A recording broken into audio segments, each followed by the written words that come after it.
Chers élèves, bonjour. Eh bien, nous nous retrouvons en lecture avec notre nouveau titre, Le rêve de Manuel. Eh bien, le rêve de Manuel est donc la lecture que nous allons tout à l'heure exploiter. Et là, à la fin de cette lecture, chaque élève serait capable de lire le texte et de le résumer. Et cette lecture est destinée pour les élèves de la classe de 4e. Alors, nous allons passer rapidement à la lecture magistrale de notre texte. Voilà ce que notre texte nous dit. Quel est ce grand causé que tu avais à me faire? Et comment, moi, Anaïs, je voudrais bien savoir. Je pourrais aider un homme comme toi? Manuel resta un moment sans répondre. Il regarda devant lui avec cette expression tendue et lointaine. « Tu vois la couleur de la plaine, dit-il. On dirait de la paille dans la bouche d'un four tout flambant. La récolte a péri. Il n'y a plus d'espoir. Comment vivez-vous? Ce serait un miracle si vous viviez, mais c'est mourir que vous mourrez lentement. Et qu'est-ce que vous avez fait contre Dieu? Une seule chose, crier votre misère aux lois, offrir des cérémonies pour qu'il fasse tomber la pluie. Mais tout ça, c'est des bêtises et des macaqueries. Ça ne compte pas. C'est inutile et c'est un gaspillage. Alors, qu'est-ce qui compte, Manuel? Et tu n'as pas peur de désespérer les vieux de Guinée? Non, j'ai de la considération pour les coutumes des anciens, mais le sang d'un coq ou d'un cabri ne peut faire virer la saison, échanger la course des nuages et les gonfler d'eau comme des vessies.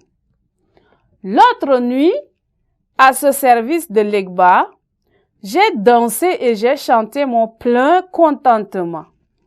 Je suis nègre, pas vrai? Et j'ai pris mon plaisir en tant que nègre véridique. Quand les tambours battent, ça me répond au creux de l'estomac. Je sens une démangeaison dans mes reins et un courant dans mes jambes. Il faut que j'entre dans la ronde, mais c'est tout. C'est dans ce pays de Cuba que tu as appris ces idées-là. L'expérience est le bâton des aveugles et j'ai appris que ce qui compte, puisque tu me le demandes, c'est la rébellion et la connaissance que l'homme est le boulanger de la vie. Ah, nous autres, c'est la vie qui nous pétrit. Parce que vous êtes une pâte résien, voilà ce que vous êtes. Mais qu'est-ce qu'on peut faire? Est-ce qu'on n'est pas sans recours et sans remède devant le malheur? C'est la fatalité. Que veux-tu? Non.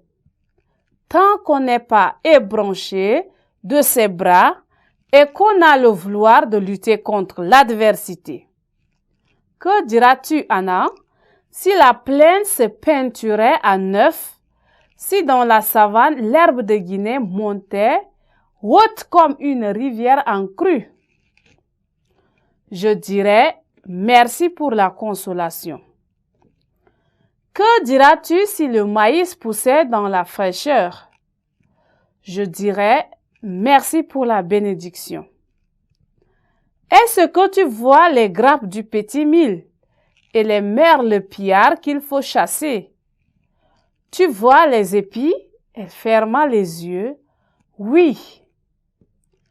Est-ce que tu vois les bananiers penchés à cause du poids des régimes? Oui. Est-ce que tu vois les vivres et les fruits mûrs? Oui, oui. Tu vois la richesse? Elle ouvrit les yeux. Tu m'as fait rêver. Je vois la pauvreté. C'est pourtant ce qui serait S'il y avait quoi, Anna? La pluie, mais pas seulement une petite farinade. De grosses pluies persistantes. Oui, bien l'arrosage. Ou bien l'arrosage, n'est-ce pas? Chers élèves, voilà notre lecture. Eh bien, chers élèves, nous sommes donc arrivés au terme de notre lecture et au terme de notre séquence. Nous allons donc continuer avec les présentations et les résumés dans la séquence prochaine.